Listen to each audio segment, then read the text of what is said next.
como as novas tecnologias estão mudando o papel do professor.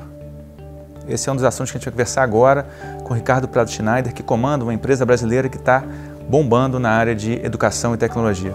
Tudo bem, Ricardo? Tudo bem. Obrigado pela presença. A primeira pergunta que eu vou te fazer é a seguinte: a gente estudou junto, fazendo ciências biológicas, e você hoje em dia comanda uma empresa de tecnologia e inovação. Como é que foi essa transição? Na verdade, a biologia é um assunto que é super amplo, né?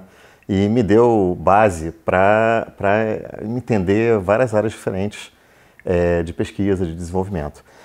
Eu tinha interesse desde pequeno em tecnologia. Desde a minha época no colégio, eu criei jornais e revistas para os alunos publicarem, divulgarem suas ideias e tudo. E eu sempre gostei muito da parte tecnológica, de viabilizar esses veículos de comunicação, né? Na biologia também, né? Só lembrar, a gente criou lá o Bioletim, que era uma revista de divulgação científica dos alunos, né? E esse lado tecnológico foi o que me conduziu profissionalmente logo que eu completei a biologia, né? Eu não atuei mais com pesquisa, eu sabia que eu não ia ser um pesquisador já no meio da faculdade. E logo que eu saí de lá, eu mudei para os Estados Unidos e me tornei consultor de diversas revistas e jornais na área de produtividade na editoração eletrônica, né? E eu descobri que eu conhecia muito mais disso até do que eu achava, né? A experiência toda, desde a escola, fazendo jornal, fazendo revista, com tecnologia digital, tinha me preparado profissionalmente para ser uma pessoa até de ponta nessa área, né? Depois de um tempo nos Estados Unidos, eu voltei para o Brasil, já com a internet tendo nascido, com a ideia de viabilizar ferramentas que permitissem a qualquer um publicar na internet, gerenciar conteúdo na internet. Fui sócio fundador de empresas pioneiras aqui no Brasil, com uma fábrica digital nessa área. Mas, assim, alguma coisa está faltando ainda, né? Eu sabia que eu tinha sempre uma coisa que me atraía muito, era a questão de ampliar as possibilidades das pessoas se expressarem, de publicarem, de terem controle sobre a divulgação das suas ideias. Mas faltava alguma coisa, essa alguma coisa era a educação, né? Então, no começo lá por 2002, mais ou menos, eu comecei a me envolver com projetos de inclusão digital de ponta aqui no Rio de Janeiro. Atuei em diversas favelas do Rio com projetos de inclusão digital, como o projeto Morro do Silício, que era financiado pelo Banco Interamericano de Desenvolvimento, e comecei a mergulhar nesse lado da educação. E a Mobile Brain é a fusão dessas duas coisas, do meu interesse em conhecimento de tecnologia e do meu interesse por educação, né? A Mobile Brain utiliza três ferramentas para desenvolver esses projetos, que é a pedagogia, a educação em si, as neurociências e a biologia evolutiva e as tecnologias, especialmente tecnologias móveis, né? O que me estimulou a fundar a Mobile Brain foi as possibilidades que o desenvolvimento das redes sociais e as tecnologias móveis permitem para novos projetos de educação que trabalhem com o público o tempo todo, em qualquer lugar, a qualquer momento e rapidamente. Antes da gente continuar com a questão da Mobile Brain, sim, como é que você está vendo? A gente está falando de tecnologia, de educação, numa realidade, muitas vezes, que ela é a ideia do cuspe-giz, né? Como é que você vê hoje em dia o que vocês estão fazendo com que é a realidade de muitos alunos, da maioria dos alunos, tanto no ensino médio quanto na própria faculdade? A questão é que o aluno não aprende só na escola, né? Você aprende o tempo todo. E a quantidade de estímulos e de informação que atinge as pessoas a qualquer momento é muito grande hoje em dia. Seja pelo celular, seja pela televisão, seja na rua, pelos outdoors. A comunicação é uma coisa constante, pela rádio. Então, essa massa de informação e de conhecimento e de notícias que atinge as pessoas, isso forma ela, isso é parte do processo de educação das pessoas. O papel da sala de aula, o papel da escola no processo diminuiu com o tempo, porque a escola inovou muito pouco, a escola mudou muito pouco. Se você olhar a escola de 200 anos atrás, é muito parecida com a escola de hoje. Só que o mundo em torno daquele aluno, daquela pessoa que frequenta a escola ou a universidade, mudou completamente, né? Hoje, o professor não tem mais a exclusividade de deter o conhecimento para passar. Conhecimento e informações corretas ou incorretas são passadas para as pessoas o tempo todo, né? E por isso que a escola tem que começar a mudar o seu papel. Senão ela vai se tornar cada vez menos relevante na educação dos seus alunos. Nesse sentido, quer dizer, eu acho que o aluno já sabe isso. O professor é que às vezes não sabe que ele não é mais o protagonista, né? Exato. Tem uma frase daquele ator de ficção científica, Arthur C. Clarke, que é uma frase muito mal interpretada, mas que eu acho muito importante. Todo professor que puder ser substituído por um computador deve ser substituído por um computador. As pessoas acham que ele está dizendo que os professores têm que ser substituídos por computadores. Não é isso. Se um professor hoje em dia dá uma aula tal que é tão puramente expositiva que um computador substitui ele não devia estar dando aquela aula, ele não devia ser professor. O professor hoje tem que ser um estimulador do processo, tem que ser um facilitador do processo, tem que ajudar ao aluno a desenvolver senso crítico para saber selecionar qual a informação que é de qualidade e qual não é. Porque acesso à informação não é mais o problema. O problema é que essa informação é tão vasta que você não sabe o que presta, o que não presta, o que adianta, o que não adianta, o que é útil e o que não é útil. E o professor tem que ser, tem um papel muito importante em ajudar o aluno a desenvolver esse senso crítico. Tem outra coisa importante nisso, que a sociedade de hoje exige pessoas que consigam aprender coisas novas o tempo todo. Quer dizer, você sai, em qualquer nível, você sai da escola, da universidade, e você não está preparado para o que você vai ter que fazer daqui a 5 anos. Ela não consegue te formar para isso. Porque ninguém sabe hoje que conhecimento você vai ter que ter até lá. Então, hoje em dia, é muito importante que se formem pessoas que sejam mais autodidatas. Você tem que saber aprender, porque você vai ter que aprender coisas novas o tempo todo, né?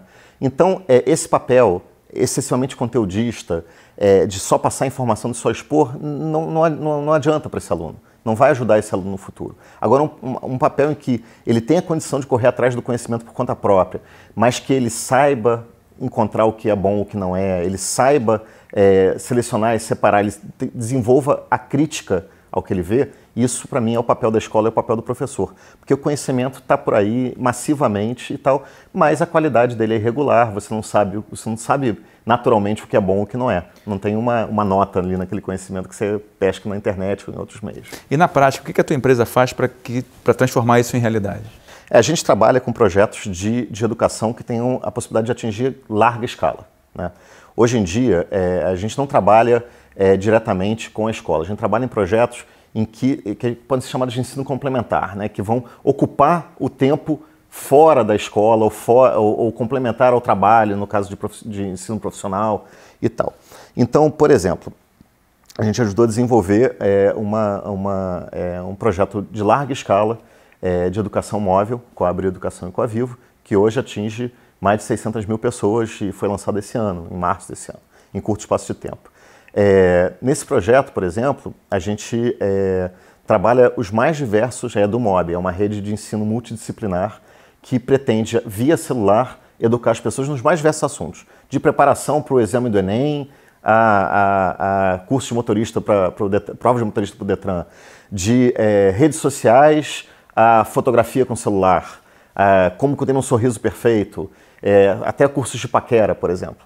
Os mais diversos assuntos trabalhados ali. O celular não é um meio para você formar completamente uma pessoa, mas é um excelente meio complementar. É um excelente meio para trabalhar aqueles momentos roubados, trabalhar a educação que funciona minuto a minuto. O nível de atenção do jovem hoje em dia é muito curto. Não adianta você trabalhar conteúdos que tem um ciclo dele chegar a uma conclusão, dele se realizar aquilo em horas. Você tem que ter coisas que ele realize alguma coisa, ele fecha um ciclo em minutos, né? Os games mobile são um exemplo, o sucesso dos games jogados no celular são um exemplo disso. Hoje, sem marketing pesado, tem diversas histórias de games que atingiram mais de 100 milhões de usuários, como Angry Birds, como Temple Run. Por quê? Porque eles conseguiram entender que no celular você tem que trabalhar essa história entrecortada, esses ciclos curtos de risco e recompensa relativamente rápidos. A educação tem que se apropriar disso. A indústria do entretenimento sabe engajar. A indústria da educação, as escolas, não sabem engajar mais. Elas perderam esse bonde há muito tempo. Então a gente busca inspiração na indústria do entretenimento para trazer valores, para trazer engajamento para o processo de educação complementar e que, na realidade, valoriza a sala de aula, porque deixa o tempo da sala de aula para coisas mais ricas, que só o professor pode fazer. Daí é aquele professor que não pode ser substituído por um computador. É o professor que vai fomentar a discussão, que vai tirar a dúvida, que vai trabalhar as individualidades daqueles alunos, mas não a exposição. A exposição, o conteúdo base, o aluno tem que saber correr atrás por conta própria. E o professor tem que ajudar ele a conseguir fazer isso. No caso da tua empresa, um dado curioso é que ela é formada ou por ex-cientistas ou por cientistas, né? Exatamente. Como é que é trabalhar num ambiente que é muito mais de empreendedorismo, com pessoas que têm uma formação mais na área de ciência básica, digamos assim? Mas, na realidade, até foi um alívio, né? Na realidade, dos 3 sócios da empresa, eu tenho uma formação científica, apesar de não ter exercido isso profissionalmente depois, mas tenho essa base científica, parti para uma história de empreendedor como empreendedor na área de tecnologia desde muito cedo, mas os dois outros sócios da Mobile Brain são cientistas, uma neurocientista e um biólogo, uma pessoa que trabalha com biologia evolutiva. No entanto, são pessoas que começaram a sentir uma angústia muito grande de não poder desenvolver esse lado mais empreendedor dentro da universidade, né? Pelos diversos limites que tem hoje, a lentidão que tem o processo da universidade pública hoje, apesar de que é super importante como sendo os centros que têm produção de conhecimento novo no Brasil, não tem uma dinamismo na hora de executar. Então, na realidade, foi uma espécie de saída aí para poderem dar vazão a uma série de ideias que o ritmo do mundo acadêmico não permite, né? Então, isso foi muito rico. Isso permitiu coisas que a gente acha que em breve vão ser quase que revolucionárias, né? Dando um exemplo aí, retomando o exemplo que eu comentei, que um dos cursos que a gente desenvolveu, ajudou a desenvolver em celular, foi um preparatório para o Enem. A gente teve um desafio aí que foi como é que eu ajudo as pessoas a fazerem melhor a redação no Enem, pelo celular, né? A redação tem um peso enorme e o Brasil tem uma carência gigantesca em termos de alfabetização funcional. O Brasil tem a ilusão de que acabou com o analfabetismo, e isso é uma mentira, né? O analfabetismo formal no Brasil é irrisório hoje, mas o que se chama analfabetismo funcional, que é a capacidade de ler um texto e tirar significado daquilo, ter utilidade naquilo, entender o contexto que está ali, é muito grande no Brasil. Tem gente que chega a dizer que talvez chegue a 50% da população, tá? Que são níveis parecidos com a Índia, por exemplo. A Índia, entre analfabetos completos e analfabetos funcionais, tem 60% da população. E isso tem consequências nas mais diversas áreas. Tem consequência na crise de mão de obra qualificada que o Brasil passa hoje. Hoje, 92% das empresas do Brasil têm dificuldade em contratar profissionais qualificados. A maioria delas baixa o patamar para conseguir contratar alguém e depois tem que tentar qualificar aquela pessoa no ambiente de trabalho. Isso vem de um problema de educação base e um dos problemas fundamentais disso é a baixa capacidade de leitura que o brasileiro tem. Nesse trabalho que a gente fez com o Enem, de tentar encontrar um jeito dele escrever melhor, desenvolver melhor a redação, você está falando de um projeto de escala, né, que centenas de milhares de pessoas podem estar fazendo aquele curso ao mesmo tempo, não tem como corrigir aquela redação. Então a gente conseguiu bolar um jeito de, no celular, a pessoa escrever um parágrafo por dia. E um processo em que ela desenvolve a autocrítica, dela ver que aquele parágrafo não está bom ainda e reescrever ele melhor até chegar num certo patamar. A gente conseguiu fazer isso com instruções simples, com exemplos, com fórmulas que pasteurizam um pouco o processo de escrita, mas dão uma estrutura mental para a pessoa desenvolver isso. E a gente foi surpreendido por o quanto a gente achava que isso ia ter resultado ao longo de meses. E a gente foi surpreendido em situações em que um determinado aluno de um curso mobile desses conseguia escrever melhor no mesmo dia, com 3 tentativas de reescrita de um exercício desses. Isso ilustra um pouco a carência também que o aluno tem de buscar desafios. Sem dúvida. E não adianta pensar em soluções pedagogicamente muito complexas que demandem uma escola que a gente não tem hoje na média, porque qualquer solução muito sofisticada vai atender só a um pequeno nicho, a um pequeno número de pessoas, né? Soluções que funcionem pelo celular atingem a população inteira, né? E ao ponto que isso gerou um novo projeto que está sendo desenvolvido de um aplicativo mobile para celular para ajudar as pessoas a escreverem melhor em qualquer nível, desde do aluno até o profissional que precisa apresentar uma ideia nova para o seu chefe e tudo mais. A gente viu que com instruções contextualizadas, com ciclos que você trabalha que são curtos, perguntas muito objetivas que você faça, você consegue dar estrutura mental para a pessoa conseguir desenvolver uma habilidade muito fundamental que é escrever e não só escrever, saber ler o que ela está escrevendo e saber se aquilo está bom ou não, né? Esse aplicativo de escrita, por exemplo, a pessoa não olha o todo que ela tem que escrever. A gente faz pequenas perguntas, dependendo do que ela quer escrever. Por exemplo, eu quero contar uma história. Então tem uma série de perguntas que são feitas para ela, sem ela perceber, a soma das respostas delas àquelas perguntas resulta no texto pronto. Então eu dou estrutura para ela ali, eu pasteurizo um pouco o processo, mas ainda com espaço para criatividade, e no final, se ela nem perceber, sem ela passar pela síndrome da página em branco, não teve uma página em branco inteira para escrever, ela teve que responder uma pergunta de cada vez, ela acompanha o texto. Ela vai repetindo isso, ela acaba desenvolvendo aquilo, naturalmente uma estrutura mental de como se expressar. Saber ler e escrever bem é base para N outras coisas. Você estimular que a pessoa consiga atingir isso de maneira autodidata é muito importante para ela se sentir autônoma, para correr atrás de outras habilidades, de outros conhecimentos. Legal. Quer dizer, como sempre, quando a gente conversa, sempre o papo longo, tem sempre papo para muito muito tempo aqui. Eu queria, para finalizar, te perguntar o que te faz expressar o termo uau na tua vida?